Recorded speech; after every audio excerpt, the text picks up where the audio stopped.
Hello साथियों, कैसे हैं आप लोग। आशा करते हैं अच्छे होंगे। तो आज हम लोग क्लास 10th का साइंस में दूसरा चैप्टर जो है आपका अम्ल क्षार एवं लवण, उसका 50 वीवीआई ऑब्जेक्टिव को देखेंगे। तो आप लोग पहले इसको बुक से पढ़ लीजिए, फिर उसके बाद वीडियो देखिए, आप लोग को बहुत फ़ायदा मिलेगा। तो हमारा पहला क्वेश्चन है, अम्ल का पीएच मान कितना होता है। 7 से अधिक, 7 से कम, 7 के बराबर, 14। देखिए इसको समझते हैं। देखिए ये हुआ पीएच स्केल। 7 से अधिक रहेगा तो क्या होगा, क्षारकीय होगा। 7 से कम रहेगा तो अम्लीय होगा, और 7 रहेगा तो क्या होगा, उदासीन होगा। तो इसका आंसर क्या होगा, 7 से कम, ऑप्शन नंबर बी। क्षार का पीएच मान होता है, तो क्षार का पीएच मान 7 से कम, 7 के बराबर, 7 से अधिक या 0। तो क्षार का पीएच मान कितना होता है, 7 से अधिक होता है, ऑप्शन नंबर सी। नींबू में कौन सा अम्ल पाया जाता है, हाइड्रोक्लोरिक अम्ल, साइट्रिक अम्ल, सल्फ्यूरिक अम्ल, नाइट्रिक अम्ल। तो नींबू में जो पाया जाता है ना, वह साइट्रिक अम्ल पाया जाता है, ऑप्शन नंबर बी। सिरके में कौन सा अम्ल पाया जाता है, एसिटिक अम्ल, साइट्रिक अम्ल, फार्मिक अम्ल, लैक्टिक अम्ल। देखिए सिरका में जो है एसिटिक अम्ल पाया जाता है, साइट्रिक अम्ल नींबू और संतरा में पाया जाता है, फार्मिक अम्ल चींटी के डंक में पाया जाता है, लैक्टिक अम्ल दूध और दही में पाया जाता है। नीले लिटमस अम्ल कैसा हो जाता है, नीला लिटमस कैसा हो जाता है, यह लाल हो जाता है। नीला लिटमस अम्ल में कैसा हो जाता है, लाल हो जाता है। लाल लिटमस क्षार में कैसा हो जाता है, लाल लिटमस क्षार में कैसा हो जाता है, तो नीला हो जाता है, ऑप्शन नंबर बी। HCl किस प्रकार का अम्ल है, कार्बनिक अम्ल है, और कार्बनिक अम्ल है, कमजोर अम्ल है या लवण है। तो HCl जो है ना वो कार्बनिक अम्ल है, ऑप्शन नंबर बी। NaOH क्या है, अम्ल है, क्षार है, लवण है, धातु है। देखिए जिस भी पदार्थ के लास्ट में OH हो वह हमेशा क्या होगा, क्षारकीय होगा। तो ये इसका आंसर क्या होगा, ऑप्शन नंबर बी। अम्ल और क्षार की अभिक्रिया से क्या बनता है, अम्ल और क्षार की अभिक्रिया से क्या बनता है, गैस बनता है, नमक पानी बनता है, केवल पानी बनता है, और केवल नमक बनता है। तो अम्ल और क्षार की अभिक्रिया से नमक और पानी बनता है, ऑप्शन नंबर बी।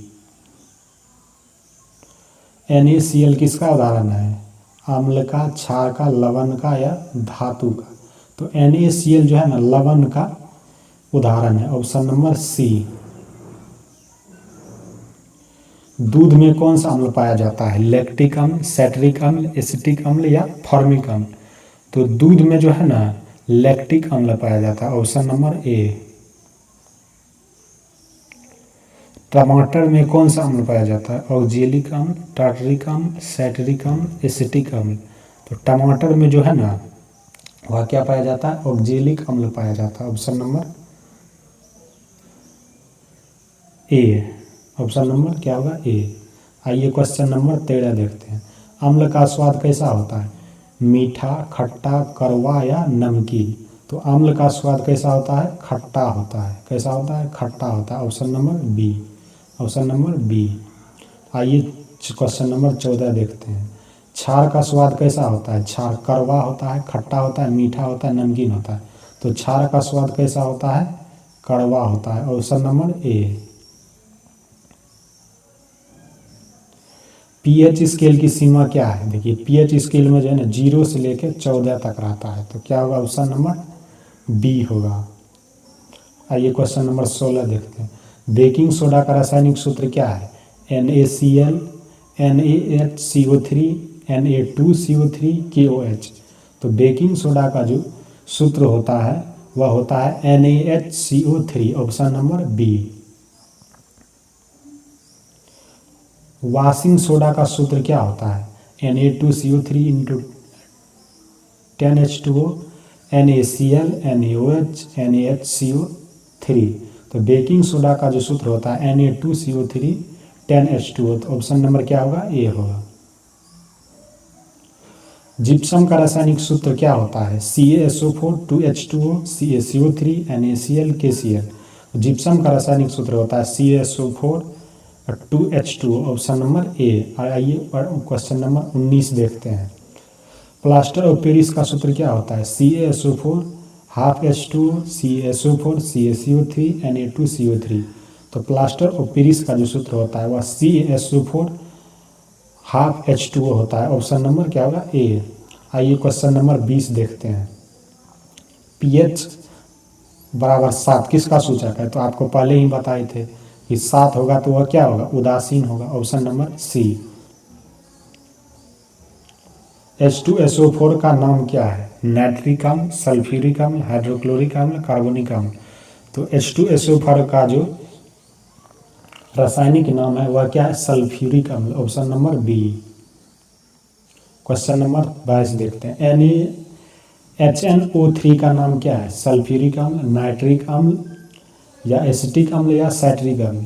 तो HNO3 का जो रासायनिक नाम है वह है नाइट्रिक अम्ल, ऑप्शन नंबर बी। आइए क्वेश्चन नंबर 23 देखते हैं। अम्ल के जलीय विलयन में कौन सा आयन पाया जाता है? अम्ल के जलीय विलयन में कौन सा अम्ल पाया जाता है? देखिए, अम्ल में जो है ना हाइड्रोजन प्लस पाया जाता है, जबकि क्षार में OH माइनस पाया जाता है। तो इसका आंसर क्या होगा? Option number B. आइए क्वेश्चन नंबर 24 देखते हैं। क्षार के जलीय विलयन कौन सा आयन बनाता है? तो क्षार का विलयन अभी बताए हैं, OH माइनस बनाता है। तो ऑप्शन नंबर क्या होगा? बी। आइए क्वेश्चन नंबर 25 देखते हैं। दांतों का क्षय का कारण है, दांतों के क्षय का कारण क्या है? अम्ल है, क्षार है, नमक है या पानी है? तो दांत में जब अम्लीयता हो जाता है तो दांत का क्षय प्रारंभ हो जाता है। तो ऑप्शन नंबर क्या होगा? ए होगा। आइए क्वेश्चन नंबर 26 देखते हैं। टूथपेस्ट क्या है? अम्ल है, क्षार है, लवण है, गैस है। देखिए, मुंह में जब अम्लीय हो जाता है तो टूथपेस्ट में क्या होता है? क्षारकीय होता है, जिससे वह क्या हो जाता है? उदासीन हो जाता है या बैलेंस हो जाता है। तो टूथपेस्ट क्या होता है? क्षारकीय होता है, ऑप्शन नंबर बी। आइए क्वेश्चन नंबर 27 देखते हैं। एंटासिड का उपयोग किसके लिए होता है? बुखार के लिए, अम्लता कम करने के लिए, दर्द के लिए, खांसी के लिए। तो एंटासिड का उपयोग किसके लिए होता है?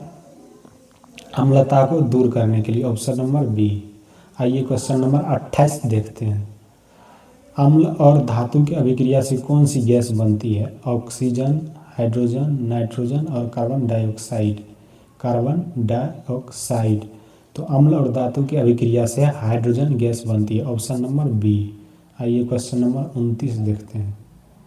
अम्ल और कार्बोनेट की अभिक्रिया से कौन सी गैस बनती है? CO2 H2 NO2 O2। तो अम्ल और कार्बोनेट की अभिक्रिया से कौन सी गैस बनती है? तो वह बनती है कार्बन डाइऑक्साइड, CO2। आइए क्वेश्चन नंबर 30 देखते हैं। NaOH का सामान्य नाम क्या है? सोडियम हाइड्रोक्साइड को सामान्य नाम में क्या कहा जाता है? Caustic soda, baking soda, washing soda या फिटकी। तो कास्टिक सोडा कहा जाता है, ऑप्शन नंबर ए। KOH का सामान्य नाम क्या है? पोटेशियम हाइड्रोक्साइड का सामान्य नाम क्या है?